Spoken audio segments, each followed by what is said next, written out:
Welcome back to our podcast. We are here with Mr. Wade, a Sorry about that. wrestler, and of course, we had some music make an appearance. Welcome, cell phone music. Hey, how's it going, Wade? Man, it's been pretty good, man. Just trying to, make the most of time and not letting time make the most of me. Yeah, that's all you can do, man. And I know for the first episode, we covered a bit about how you ventured into the wrestling business, how you are involved as a mortician, and we kind of briefly touched on our Mount Rushmore of wrestling. But you felt like today you wanted to add on to it. So instead of five, you wanted to discuss seven current wrestlers. Yeah, seven current wrestlers. Because, I mean, to be honest with you, my list of all time favorite wrestlers is probably about 30 different people. And so, like, and like I said today, I know we don't have time to go through all those 30 people, but I like to share today the seven current wrestlers that I think that, Yeah, are and doing some really. we can break it down into a multi episode, so Oh, yeah. we can break Because it down and Because go through again, them. you already know Kane and Road Dogg, are my all time favorites. So I mean, I always give them their flowers now. While they're still here, and of course, I always throw Bray Wyatt in there because to me, he was a very creative genius.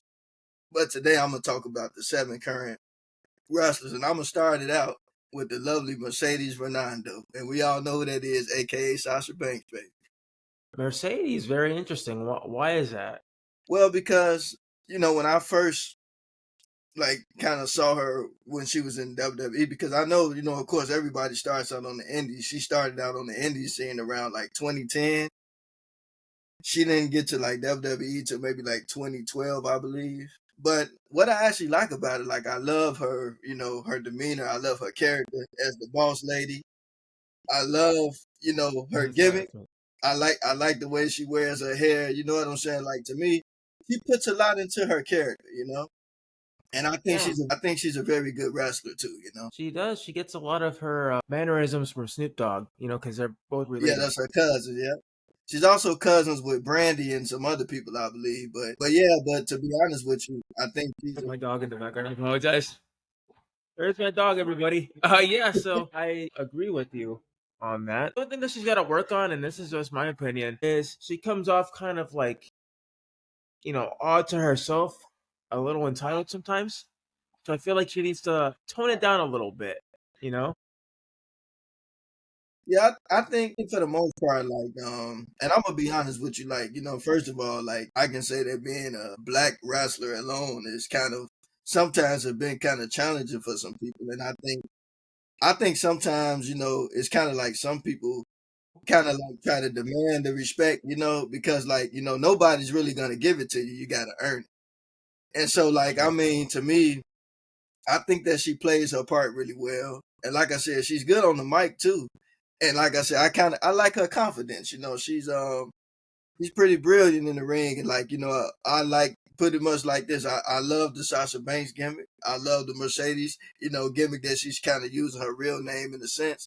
But I like that. I like that she's like being a boss.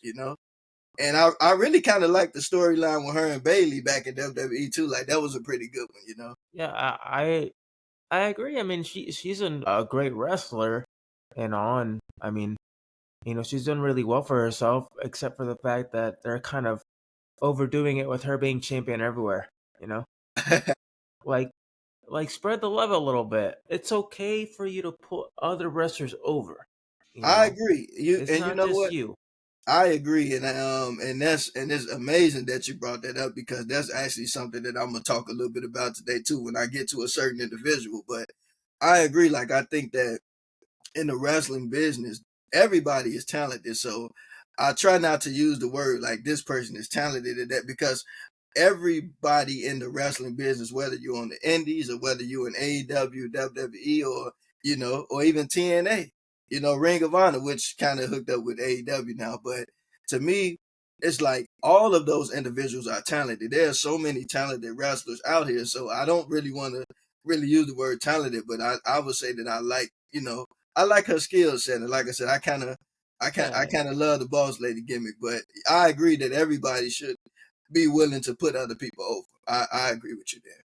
Yeah, because there has been some history of certain wrestlers like absolutely not wanting to put anybody over because then they feel like they have a sense of entitlement.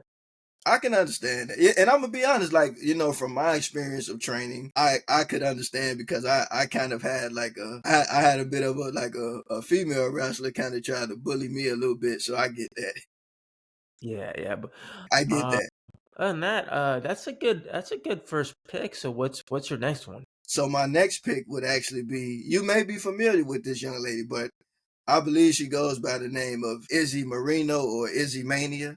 Oh yeah, she's currently she kind of got her well her first taste of being seen on TV when she was still a kid, going to NXT shows and watching Bailey, and they would pan the camera onto her, and she kind of got her start there. And I don't know if you know recently, but I think she posted something about her parents not being in agreement with her Okay. wrestling. Wow, I didn't know that, I but don't I I would don't know if tell it's you. I don't know if it's fully true, but I read something on that and I Okay. thought it was interesting. And she's like, I went with it full on, and she even tweeted WWE because she wanted to be a part of the WWE ID tournament, and they said because you haven't proven yourself yet, we'll give you a match, but it's not going to be a tournament related match, but we're going to see how good you are, and if you do really well, then they'll throw her in the tournament. I think she's gonna blow the roof off the place. I mean, I think that she's very skilled, and the one thing that I can tell you that I like about her is that it's like, sometimes people do things, and even in wrestling, right? Like, people might have been doing this so long, and you don't really see the passion. But whenever I look at her, I see her enthusiasm, I see her passion, and to me, like, she kind of just, she's really like skilled, and she kind of remind me of like a wrestling technician. Like, she's very good at it, and I really like her character. I like her demeanor. I like the way she carries herself. So to me, it's not just in the ring. It's just like, she really seems like a really jolly person. And I think that as a pro wrestler, like, I think that that's kind of needed because, like, everybody doesn't have to be always, even though it's wrestling, like, everybody's character doesn't have to always be like, you know overly dominant. You know what I'm saying? Like, Yeah. I think that she like has a really good character, and I hope she never lose that because sometimes when you go to these other promotions, you can kind of get lost in the mix. But I definitely see her as being a really big face, and I think when she have a heel turn, it's gonna be awesome because, like, it's like you just expect her to be like really happy and jolly, but she's skilled, and I really like what she's doing. The one thing about her is I just hope she doesn't turn into a copycat Bailey. I Yeah, want her to be I want her to focus on developing her own gimmick, her own style, her own moveset. I mean, it's okay to honor a wrestler you look up to, with your gear or a certain move or something. But we don't want another copycat Foley Bailey version 2 or version 3, you know? yeah, I got you. But yeah, but I think she's gonna do her own thing, and like I said, I think that she is going to make a really good impact because, like I said, I see the enthusiasm, and again, it's nice when you see people that love what they do, and I like seeing that, and like I said, yeah, it kind of does make you think about Bailey, but I love it. And like you said, I think she's gonna master it, and of course, as she gets better, I think in time, maybe her gimmick may switch up a little bit, but I just hope she never lose that enthusiasm. Yeah, Because because it's easy to get burned out in that business. it is, especially because of the traveling, the wrestling schedule, all the prior media commitments, all that good stuff. Yeah, It gets to absolutely. you. So what about number 3 for you? So my number three, I got to go with my girl Rhea Ripley, and I gave Top three three. women. Yeah, the Look at top three that. women. Now I got the list gonna change up a little bit, but I want to give them their flowers because again, when we were coming up, sometimes the women division, in my opinion, didn't really get a whole lot of shine. But like now, they have so many talented female wrestlers, so I couldn't leave Rhea Ripley out. I'm so glad she's in the match at WrestleMania. Like, I'm just like, yes, because to me it wouldn't be WrestleMania without Rhea Ripley, man. You know what I'm saying? So I really like her character too. I like that, like, she's kind of like she kind of, I put it like this, like, her character is like, to me, I like Rhea Ripley better as a heel. You know what I'm saying? like and the Judgment Day, and like I think she brings a lot to the table, and I think she's a very skilled wrestler too. All of her storylines that she's been in, she nails it. You know what I'm saying? She's done really well. I mean, she's transformed a lot since she started 10 years ago. And NXT, like her look, her style, everything. Yeah, You I know. love it. I think her and Damian Priest and the Judgment Day, even Dominic Mysterio, right?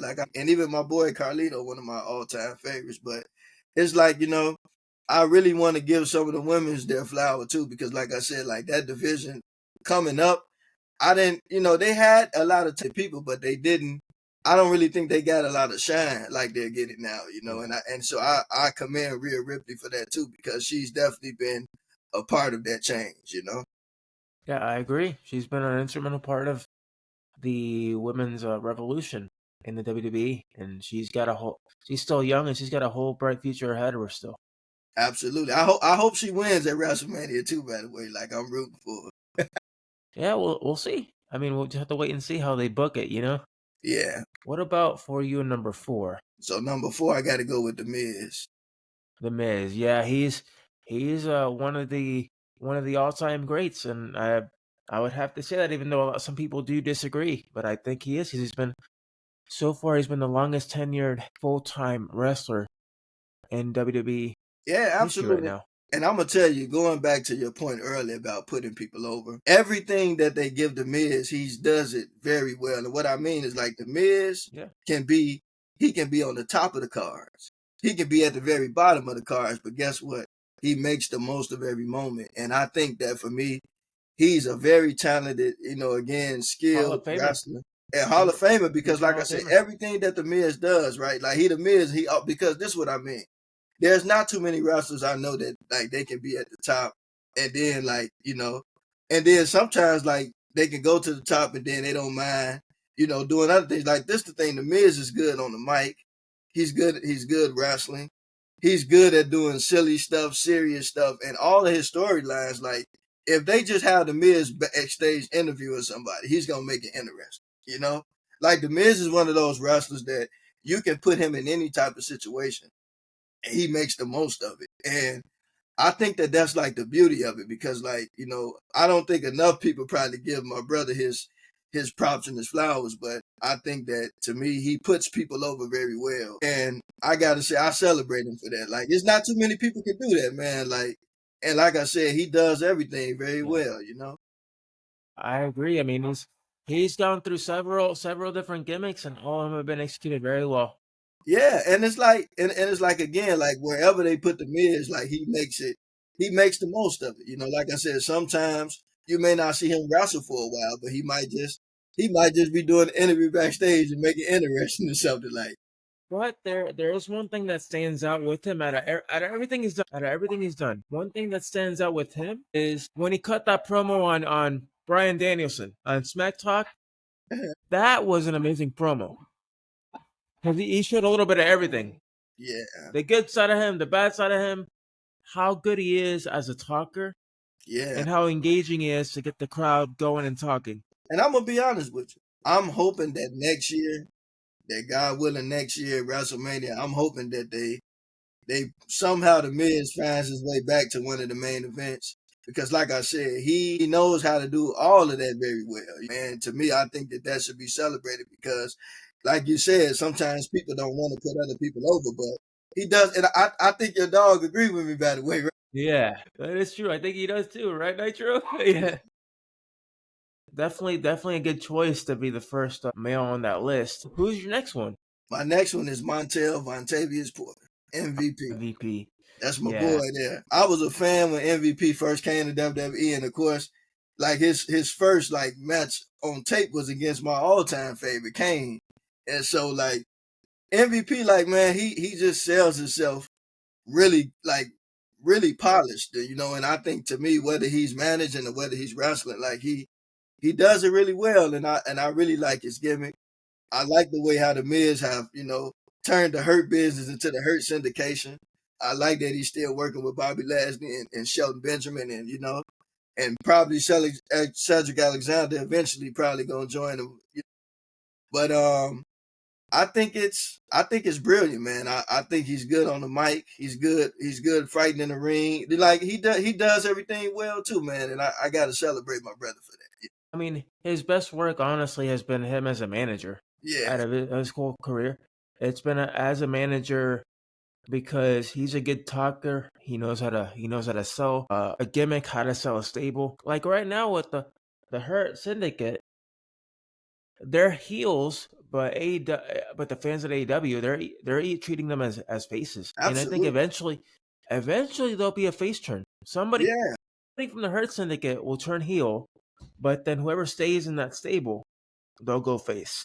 yeah. And I think that that's the brilliantness of it because like when I look at MVP, right, like he departed from WWE, but I like that he was able to form a bond with Bobby Lashley and Shelton Benjamin, and they say, you know what, we're gonna go over to this other promotion and we're gonna shine together. And I like seeing that because again, the pro wrestling business is not very easy for everybody to break out into. Yes, there's a lot of promotions out here, but when you do get a chance to make it to TNA or WWE or AEW or even New Japan, right? Like I think it's one of those things where like you have to make the most. And the fact that MVP has been doing this a while, and even when he left and came back, like I think he's doing, he's doing greater things, and I think his career is going to continue to thrive.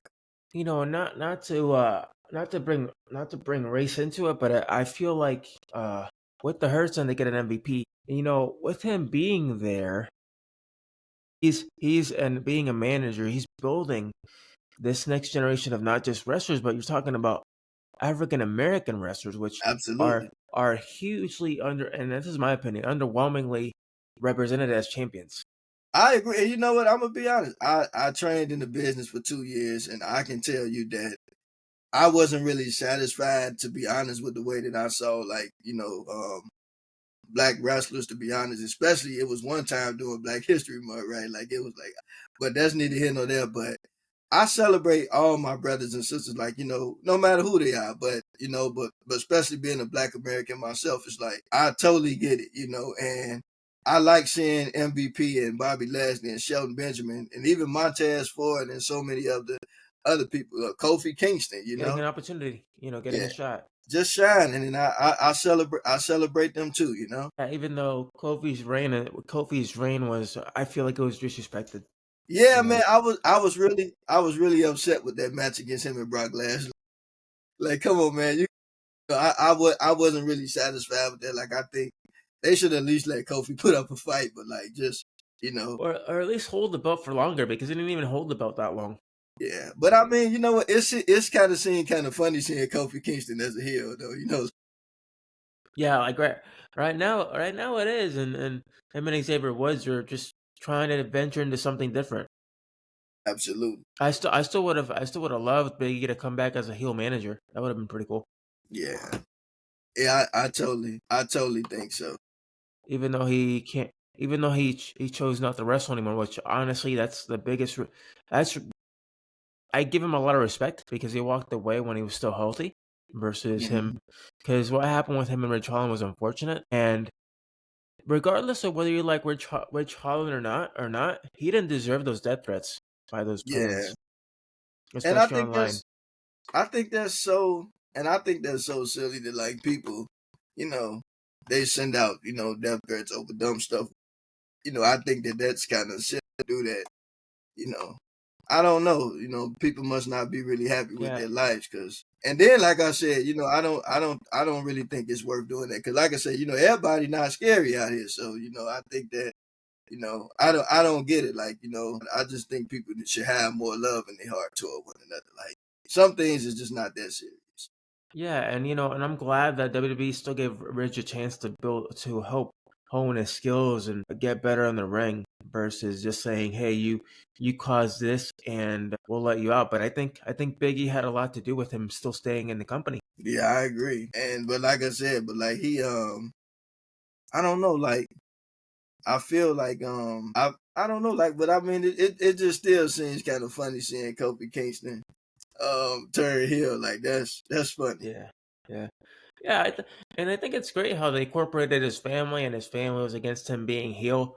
It's almost like you're being a bad kid, so we don't agree with what you're doing, and Yeah, them showing up in the shirts, in different shirts, and they're like, look, they showed up, and then they didn't show up, and then there was one segment where they weren't there at all, and they're like, where are they? They're supposed to be here. We put these seats here, and then they get all mad at the crowd, and the crowd just letting them have it, you know.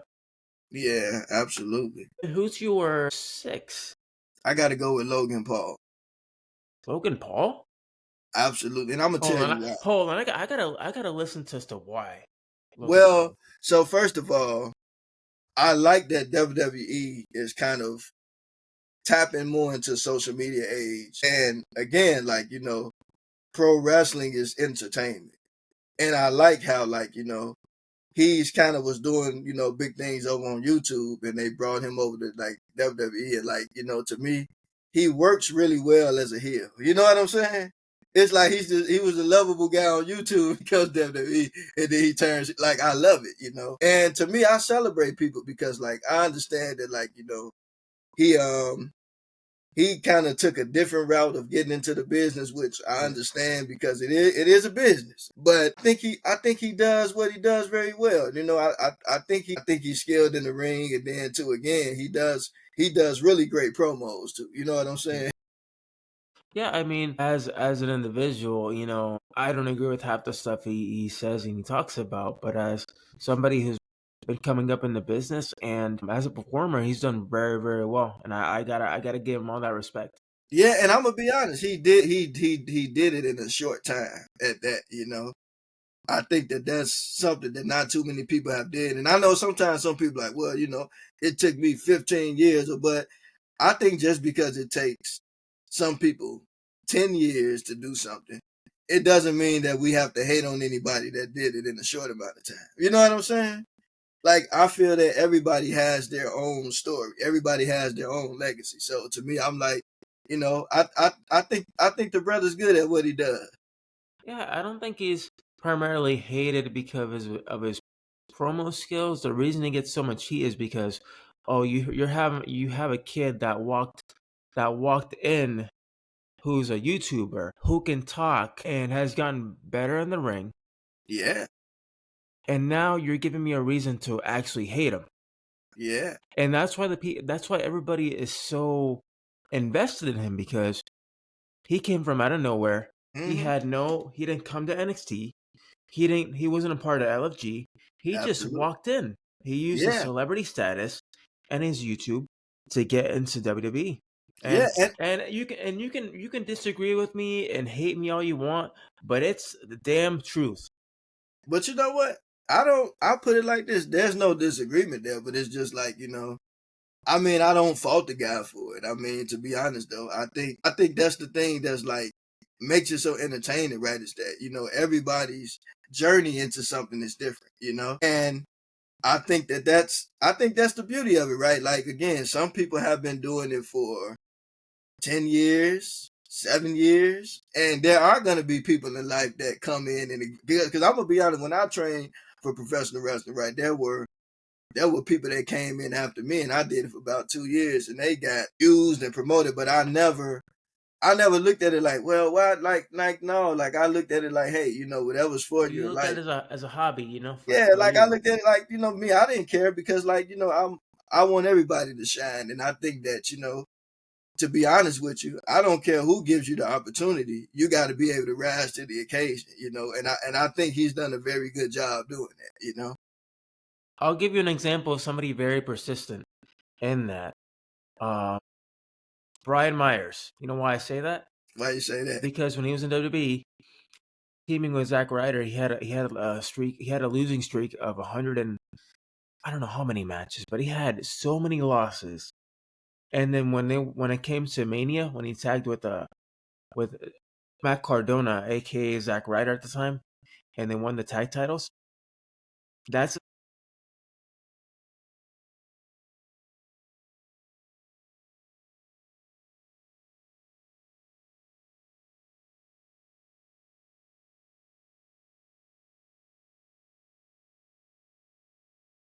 Absolutely, yeah. this is my opinion, in WWE history. I mean, he's a talker. He knows how to move the crowd. He can play a face and a heel. He can make the crowd laugh. He can make the crowd upset. I don't understand how this guy does not have at least one reign with the WWE Championship. Absolutely. I've always wondered about that too because our truth has been around a very long time, and I give my brother his flowers too because it's hard. And like I said, especially again being a black wrestler, I understand because again I did train for it and I seen some things. And to be honest with you, it's like I love everybody. Shout out to the lucha, shout out to my Latino brothers and sisters, and even Caucasian brothers and sisters, and Irish. Like I love everybody, but I don't know. It's just like it is what it is. But it's like you just got to be able to rise to the occasion, no matter who you are. And like I said, I just celebrate everybody that stepped up to the challenge and they making the most of it. That's right. That's right. And who's your final one on that I'm a list? little biased on this last one, but it's the tribal chief, the head of the table, Roman Reigns, baby. Okay. Well, why is he number 7? So I say number 7 because Roman Reigns actually is on one of my list of my all time favorite. And I'm gonna be honest, the championship run, I know some people felt it went on a long time, but I loved it. I think that he did a really good job as a heel. And I think that also, like, being a person that comes from a background of having a lot of family in the business, like, I love how they use that bloodline and I love how they kind of transferred it over to Solo, and to just kind of, bring their family. Because, like I said, to be honest with you, all of them, a lot of them are in the wrestling business. And so like, I don't knock them for the storyline. I don't knock them for like, kind of using that to bridge the gap to bring their people in. And I love it. I think that they did a beautiful job. And now we look at it now, right? Like we look at the Usos and how like, they're going on to do big things from that. And so I think Roman Reigns did a good job of helping put his family over. I definitely agree. And then though I did not agree with the transition in power, quote unquote, with Solo Sikoa. I mean, it fell flat. I mean, now if you notice, they're not really using him on TV. I noticed that. Solo Yeah. Sikoa, no, nor are the rest of the OG bloodline besides Jacob Fatu, who's Yeah. got the most potential out of everybody right now. Absolutely, and I know Jacob Fatu. I kind of like after I left CSW, I know he came and did one of the shows before he got, before he signed over to WWE. But I'm proud of him too. Like I think that he has a lot of potential, and I don't know. It's like I think that Roman Reigns and even like with the challenge with leukemia and things of that nature, right? Like how he's not letting his situation stop him from doing something that he loves. And like I said, Roman Reigns, I love the heel run. Like one of my favorite promos was with him and Brock Lesnar, right? When he was in the ring, he told him, "You must be confused, from boy. This is my ring. You see that sign? That's my sign. You see these people? That's my people." Yeah, That was like one of the best promos to me. I loved it. yeah. And there are a few slip ups like during his promos, but he's gotten a lot better Yeah. since Cena called him out on it years Yeah. ago. What I mean John Cena, by the way, like I'm loving the heel turn too. Like that was really dope. I mean, so far with him, the heel turn at the beginning it was really flat. So when he first cut his first promo, I was like, oh, I think he lost a step. And all of a sudden, as the weeks progress, he's starting to find his rhythm again. You know, because at first, I don't know if you notice. I mean, as somebody who kind of watches a product and I've been studying it more, you found him struggling because he played a huge baby face for 23 years of his career. And Absolutely. then the swerve and to be a heel, you could tell by his facial expressions, by the way he looked, he was very uncomfortable at the Yeah, beginning. it's kind of funny because like again like John Cena, I think he been probably faced longer than anybody, and I think the thing about John Cena, he's just like this guy that like a lot of people love and some people hate it. And I think that, a lot of people feel the heel turn should have been a very long time ago, but I like that they kind of dragged it out. And I think, as far as I'm concerned, like as far as the promo, I think, he kind of did it his own way. And I kind of like, he like, with no new music, no new gimmick. No, You and people have been awful to me. if there's one thing I would have avoided, why the hell would you add Travis Scott in the middle of that segment and in the middle of the storyline? Because he has nothing to do with it. All it is his music is probably going to be incorporated into Cena's entrance. And we know it's going to happen, even though Cena says, you don't get no new music, you get no new gear. Don't fool us, Cena. We know you're going to wear something new. We know you're going to highlight new music. Yeah, absolutely. But yeah, but again, I guess they like we want to get the people talking, and and so like I said, that heel turn was kind of like I guess they like what, on your way out the door, you've been a face so long that we're gonna honor you by just turning you straight up heel, man. Cena, they may not be able to see you, but you can't fool me. Yeah, that is kind of, but yeah, but it's kind of like corporate Cena and corporate Kane kind of thing. Like it's kind of funny.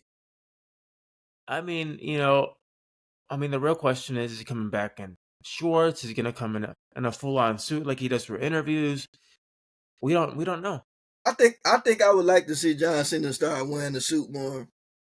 I think just to kind of Yeah, switch it up a I bit. just don't hope he turns into MJF. Wearing the Oh friggin' yeah, scarf and the whole suit. It's yeah. But getting outplayed.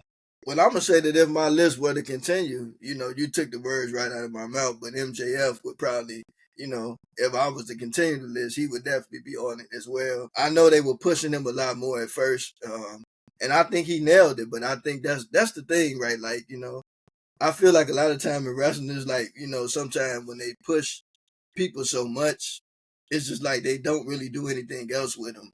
I hope that change. Yeah, I agree, man. I agree. Um, yeah, I mean, as far as like my list is concerned, there's so many of them, current wrestlers, and I'd have to say we got to go back to my buddy Rey Mysterio. Okay, yeah, I give Ray Um, his flowers too. He's been in the biz for I a very long time. I recommend his longevity. I recommend his ability to still stay a face and never shy away from the mask. Even though he shied away from the mask in WCW back in the early '90s, I definitely commend. I feel like he has a a reason for Dominic really developing. I feel like Yeah, he has a hand in him being a heel and the people really hating him. And he's just an all around great guy. Like he's willing to put people over. Like he's not yeah, wanting to be a champion, even though they gave him a title. They gave him the U.S. title briefly. He didn't need the title, but they gave it to him anyways. absolutely. But he's been wonderful with the LWO, and he's just been great in general in the ring. Still even though he hasn't lost a step yet, I don't see him losing a step soon.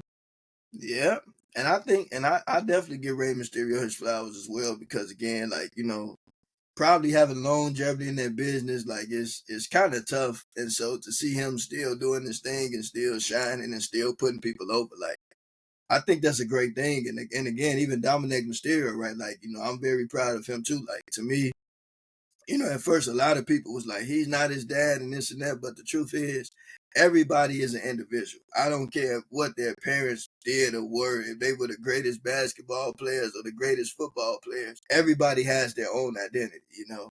And I think that you have to give people time to develop and to grow into that. And I think Dominic now, he's doing this thing. Like I really like that I think Dominic really has some really interesting storylines. Yeah, and then my next one would be Penta. Okay. I've been watching him since way back one and Lucha Underground, and he's an amazing luchador. He's gotten his he is definitely you could tell he's definitely working on his English and his promo skills because he's trying to become a talker too. So he's not just this luchador flippy floppy wrestler. He's actually trying to communicate with everybody through the mic too. Like his very first promo in the WWE, even though he wasn't the best talker on the mic, you look at his eyes. His eyes said it all. Absolutely. What do you think about Braun Breaker? Great performer. He's definitely got the speed on the ring. He can definitely. Um, I do feel like we need to see him cut more promos. Yeah, He's a great wrestler, but I still want to hear him talk on the mic.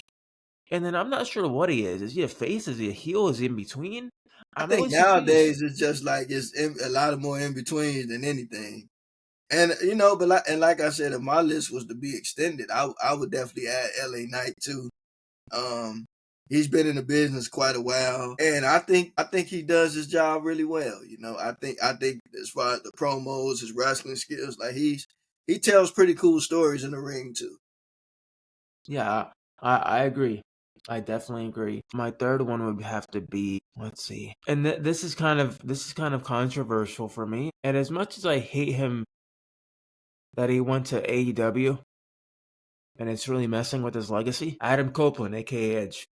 Okay, The reason being is because he went through a lot in his career, through his babyface years with Christian, in WWF and now WWE.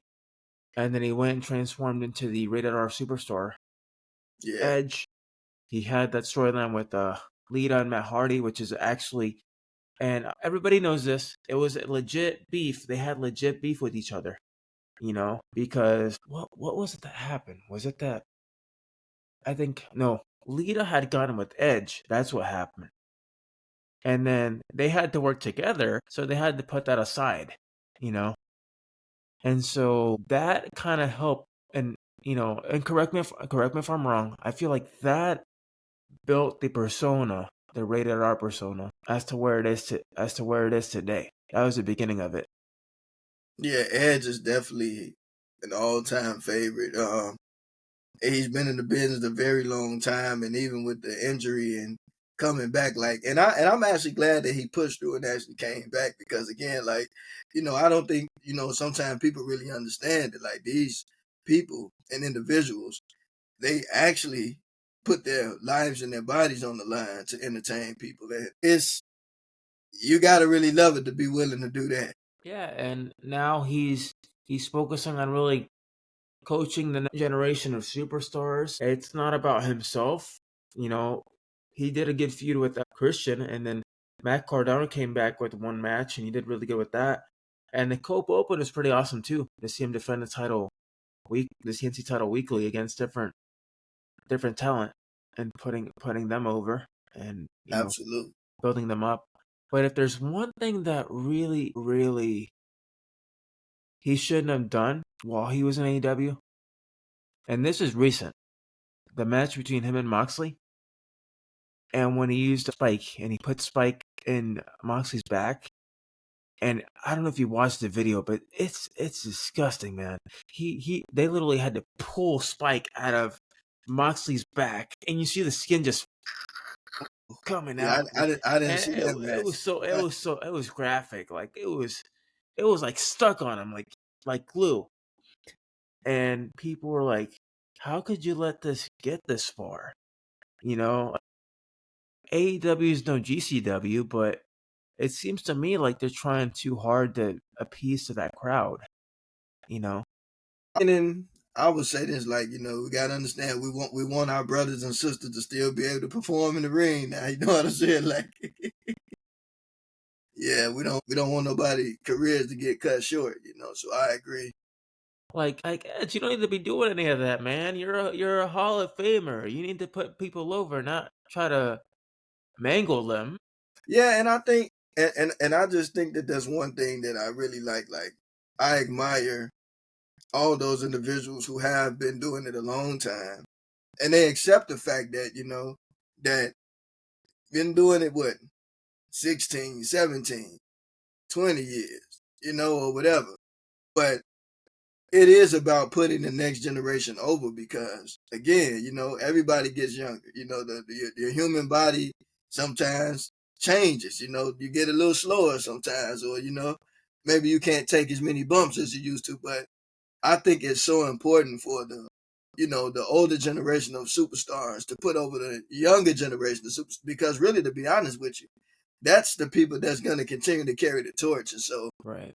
I think that it's so important for, all these promotions to focus, you know, in the present as far as, the products that they have now, but just remember the fact that the older generation had their time and they main evented a lot of this stuff, and even some of the older people, that have been doing it a while. Maybe they didn't get the main event, but it's just, not everybody's trying to be in the main event. Some people just love what they do. Some people, whether they're performing with a jobber or whether they're working with the next big thing or whatever, like, some people just genuinely love what they do and they continue to do it. So I celebrate all those people who are just trying to help put the next generation over.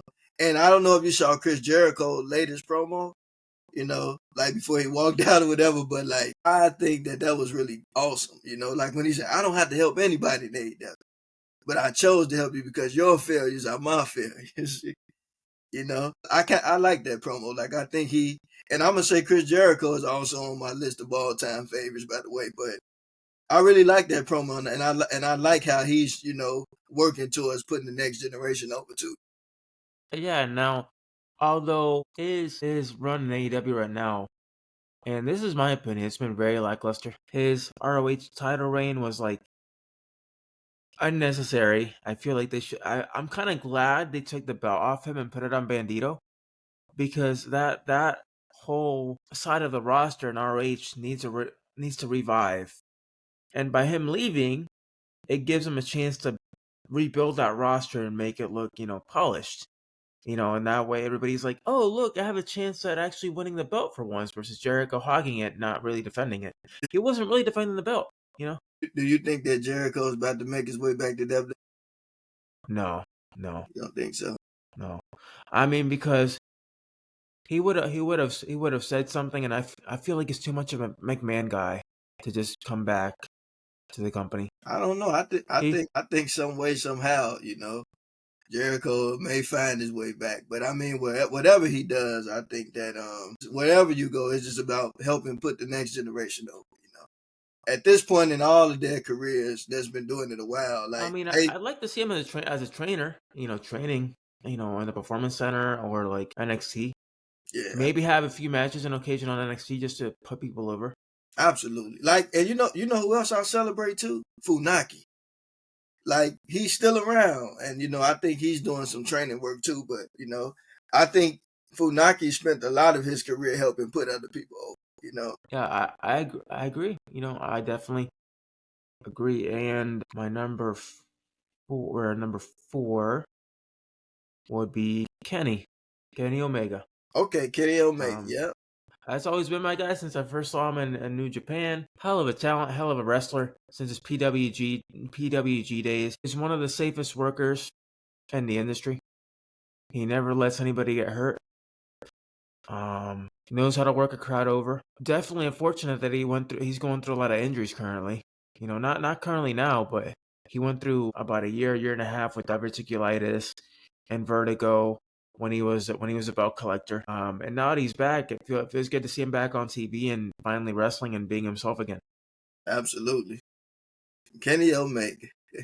Hey, I mean, and to be honest with you, he's one of those people too that he's very good, well rounded. He's been in the business quite a while, and like I said, I just I love seeing it, and I'm grateful for AEW because, like, they have a very talented roster just as well as WWE, and even TNA has a pretty decent roster. So it's like, you know all of these promotions have so many talented people, but the thing is now sometimes when you have all that talent, it's just hard to give everybody a chance to shine. As it is, and with Kenny too, is he's good at work. He works with anybody.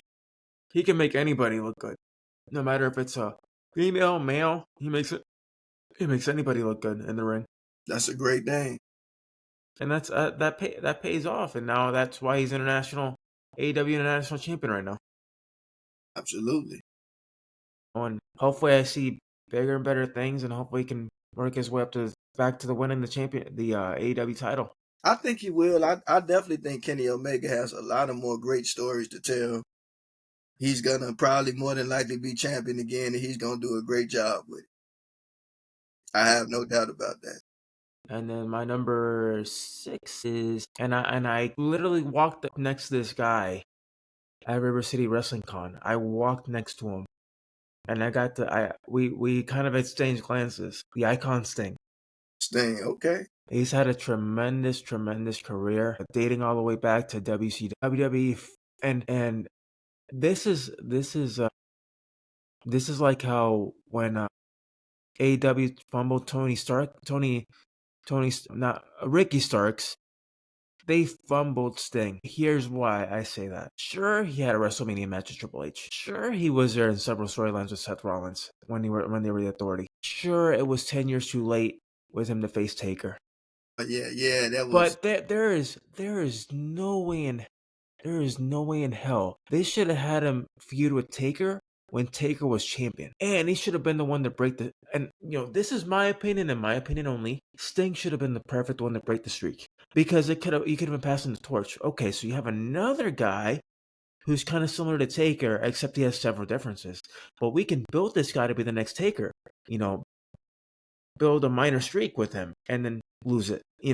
yeah. I actually love Sting's intro in the WWE. Like I loved it when they gave Steph Rollins the statue, and then they uplifted it with Sting. I kind of really like that storyline, but I also give Sting his flowers, as you said. He's been in the game a long time, and he seems like a really humble guy. I think that's a beautiful thing. Yeah, and like it's a shame that he never got that WWE championship to his name. Yeah, But for him to go out as champion in AEW and retire, that and and as much as I'm not in agreement with Tony and what he does and his booking and everything, at least I give him credit for that he let him retire as champion. yeah, and again, every promotion I guess has their own way of doing things, and sometimes I don't know. It's like sometimes being people that watch it, again get have been involved with it to a certain degree. It's like that's the thing about it, right? Like you're only in charge of what you do with the opportunities you're given. And I just think, when you're given the opportunity, you make the most of it. And I think that Sting has spent his whole career making the most of every opportunity he's given. And so I think that was the perfect way to hang it up and retire. Yeah, no, If you're somewhere that they don't want to push you over in that way, we'll go somewhere where they will. And I also, like I said again, I celebrate all those wrestlers who don't make their career just all about pushing themselves over, but also helping the next fellow wrestler come over. Like to me, it's a brotherhood, it's a unity. And so to me, it's like, we all can shine and win together. It's like, maybe I'm not the champion, but hey, if you want to put me in the ring to help, put somebody else over, it really does put all of us over in a sense. So to me, it's like you can't have one without the other. So I think that's the beauty of it. right, and my number 6 would have to be Diamond Dallas Page, DDP himself. DDP, okay. And here's why, because there's several reasons why he's on this list. And it's not just the wrestling, but what he's done outside of the ring and in the community, especially with the wrestling community and those that are, physically struggling and physically sick, has been absolutely incredible. He's healed so many people from different ailments, from not being able to walk, from diabetes, from anything, through his program. Like Lex Luger now, he can stand. Okay, I Man, didn't know and that. Bro. he's starting to slowly walk now. And Abdul the Butcher, last year when I met him, he was in a wheelchair, practically incapacitated. He couldn't walk. Fast forward a year later, he's lost a ton of weight and he's walking. That's And he's awesome. 84 years old. Oh wow, that's a 84. blessing. That's a blessing. Thank God for that. That's a blessing. I don't know what DDP has, but he has some sort of magic touch. Like That's beautiful. he is so well underrated. And I'm glad that they put him in the Hall of Fame. And he even though he started his career late in the wrestling business, he did very well. He did very well. I mean, his feuds with Sting, with Hogan. I think he had one with Luger too. In the WWE, when he debuted there, he was a part of the Alliance. Sure, half the storylines were, a lot of the storylines he was in, McMahon had a hand to do with those. What was that one story? Okay, so Taker and DDP had a storyline back in WWF back in '04, and I don't know if you remember, but he had broken into Taker's house, and he was hiding in their room, and I think he had heard Sarah in the shower. So he was talking to Taker. I don't know if you saw the show, the SmackDown that he was on, but he was like, "Yo, Taker, here I'm at your house." And then you could see Taker was peeved. He wanted to go chase him. He wanted to go literally, knock him out. And that led to a potential storyline between him, Taker, and Sarah. And I think they actually ended up having a match. I do remember that. I remember that. Yeah. Yeah, man. But you know what? Back then, I'm not gonna lie. Like back then, they had so many interesting, like storylines, and they had I don't know. It's like when I was a child, you know, that's what I grew up with. But people like DDP, Kane, Undertaker, Road Dogg, Triple H, Kurt Angle, Booker T, Eddie Guerrero, Chris Benoit, Hiding Right. Remember Hiding Right? Right. Yeah. Yeah. The young Brock Lesnar. It's like, Edge, Christian, Test, Big Show, Mark Yep. Henry, Rodney Mack, Jazz, so many talented, individuals. And and again, I don't expect the next generation to be those people, you know. I can't leave out Jericho or CM Punk. But you can't expect the next generation to be those people. But hopefully, I think that in time that wrestling just keeps getting better and better, and that they tell new stories and better stories. Like you can learn from the older generation, but start telling some more good stories like you did back in the day. Yeah. I agree. Storylines are pivotal in wrestling. I was very disappointed in WWE with the Gable Stevenson thing. Yeah. Yeah. I agree. I mean, it fell flat. Speaking about Olympians, my number 7 would have to be Kurt Angle, It's true. and It's true. and it's amazing because he came up as an Olympic gold medalist. Nobody knew he was gonna be such a good talker. He ended up being really good on the mic, a great wrestler, had some funny moments in his career, with the milk truck and spreading it all over Stephanie and everybody in the You know, ring. what my favorite moment with Kurt Angle? When he Oh, took Shawn Michaels' song, he said, "I'm just a sexy Kurt. yeah, I'll and then make your ankle hurt." yeah, there's so many of them. There's one with him coming out of the locker room wearing a do rag, and he's talking to Taker. He's like, "You're the American badass, and I'm the American good ass." And Taker's like, "Are you gonna take that off before we go to the ring? Because you look ridiculous." It's like, okay, fine, I'll go take it off. And then there's another segment where it's him, Austin, Taker, McMahon. And then I think they're talking about their game plan and how they're gonna uh dominate the alliance. Then he's like, Austin's like, okay, so we're gonna do this. And Kurt's like, we're gonna do this. And then he's just repeating everything he says. And you could see Taker in the corner not trying to break character. Kurt's being obnoxious, about the whole thing.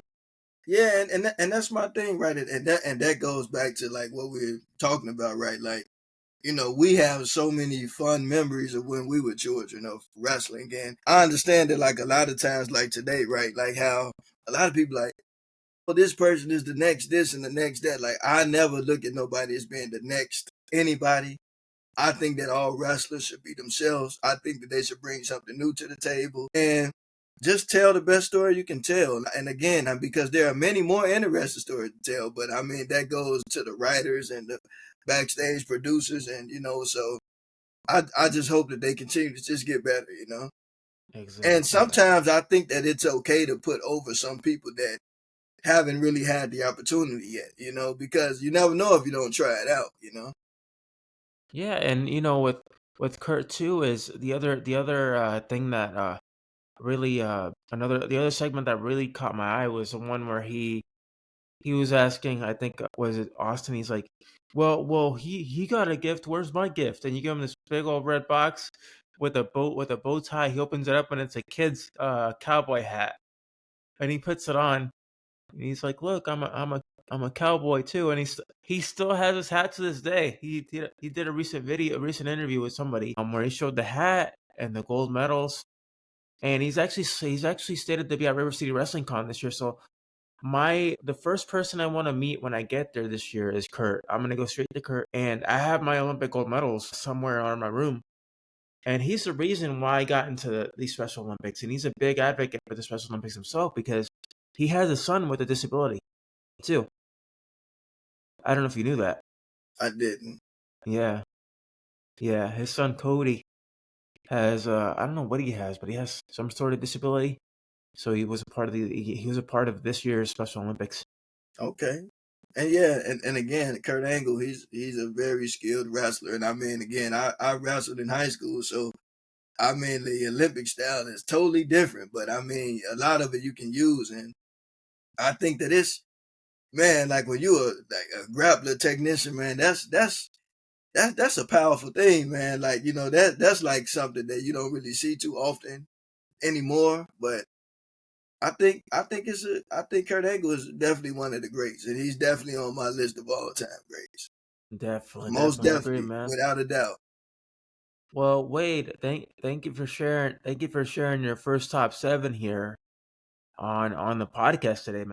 Absolutely, man. And again, I just wanted to give those current individuals their flowers because, you know, I just like, you know, the way life is, I think it's good to, you know, encourage people and let people know that you appreciate what they do. And, you know, even the people names that I didn't get a chance to bring up and you didn't get a chance, like we celebrate everybody, you know. Yeah, Yeah, absolutely. yeah. And you yourself, you're gonna eventually come back into wrestling, right? God willing, yeah, at some point. So when do we expect you to see you in the ring? Do you have a timeline? Possibly, maybe possibly this summer. I'm banking on probably God willing this summer. But I've been ready, you know. It's just again, it's one of those things where sometimes it's up to the promotion to do some things, but you know, I make the most of whatever opportunity that I'm given. All right, Wade. Well, we'll definitely have to continue this list at some point. That will do. Well, if you guys want to listen to this podcast, you guys can go on Spotify, iTunes, and every other major podcasting outlet out there. And as always, this is David from Beyond the Wrestling Gear. Thanks, Wade. Anytime. And remember, we don't just talk about wrestling; we go beyond it. Have a good one, everybody. Peace out.